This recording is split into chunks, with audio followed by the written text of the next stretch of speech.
Entre Lobos. Autor Clayton Stadler. You said you're tired of existing, half awake in my old hoodie. Capítulo 11. Uma decisão arriscada.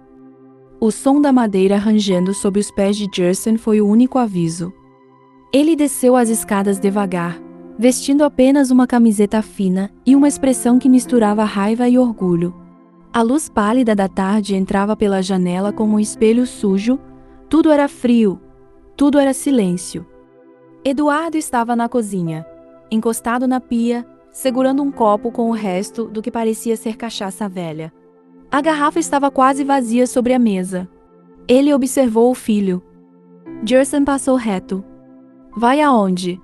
A voz de Eduardo saiu baixa, arranhada, como se fosse mais por hábito do que por preocupação. Jerson parou no corredor, mas não se virou. Ver se o mundo ainda existe, disse apenas. E se eu ainda existo nele? Eduardo tomou um gole. Um meio sorriso se formou no canto da boca. Um desses que não tem humor, só desprezo. Cuidado para não descobrir que não vale a pena. O silêncio caiu como uma pancada. Cláudia apareceu no topo da escada, enrolada em uma toalha. Os olhos fundos, atentos. Ela olhou Jerson como quem pensa em dizer algo, mas só apertou o tecido contra o peito. Renato surgiu da sala, encostado no batente da porta, as mãos nos bolsos da calça surrada. Observava em silêncio, como sempre, mas seus olhos viam tudo. Jerson empurrou a porta da frente. Estava trancada. Ele destrancou. Eduardo não se moveu. Só girou o copo na mão, o líquido rodando como tempo desperdiçado. Cláudia desceu um degrau. Parou. Depois voltou. Renato deu 2 passos. Parou também. Jerson saiu. A luz cinzenta o engoliu. A porta ficou entreaberta. Lá fora, o frio era cortante. O chão úmido. O som dos galhos se mexendo ao longe, como sussurros. Eduardo encostou na janela, o copo na mão, e observou. Jerson andava devagar, como se cada passo desafiasse algo invisível. Parou a poucos metros da varanda, olhou para os lados, depois adiante. Fez menção de ir mais longe.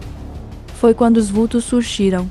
3, talvez 4, sombras se moveram entre as árvores, rastejantes, baixas. Os lobos. O grito veio logo depois. Um som de susto, depois de dor. Eduardo não se moveu. O copo continuava em sua mão. Os olhos fixos na janela. Cláudia gritou o nome de Jerson. Jerson. Desceu correndo, mas não abriu a porta. Renato se moveu. Sem falar, sem hesitar, pegou uma barra de ferro encostada no canto da sala, empurrou a porta e saiu. A luz bateu em seu rosto, revelando rugas que o tempo não devia ter trazido ainda. Cláudia olhou para Eduardo, esperando reação. Nada. Lá fora, os sons eram confusos. Grunhidos, passos, o estalo de algo pesado. Renato apareceu arrastando Jerson pelos ombros, com dificuldade. A barra de ferro suja de sangue. Os lobos haviam recuado.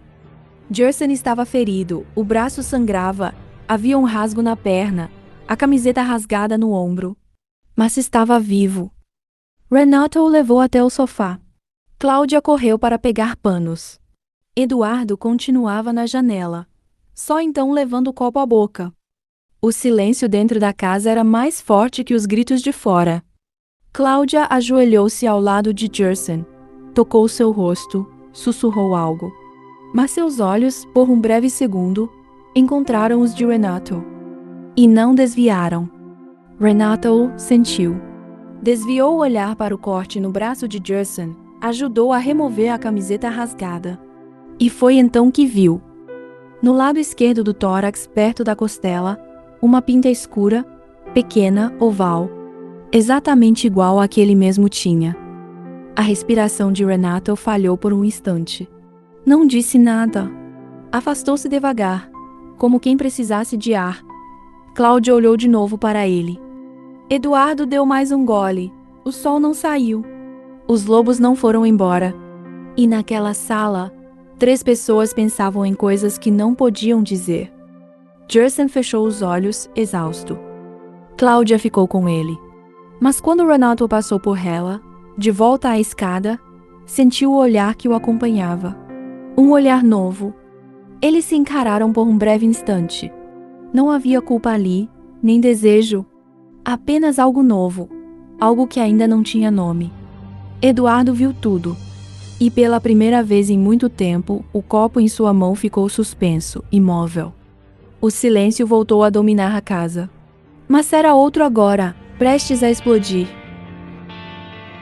You said you're tired of existing, half awake in my old hoodie, knees up, backseat of your parents' car, trying not to say you miss me. I watch your fingers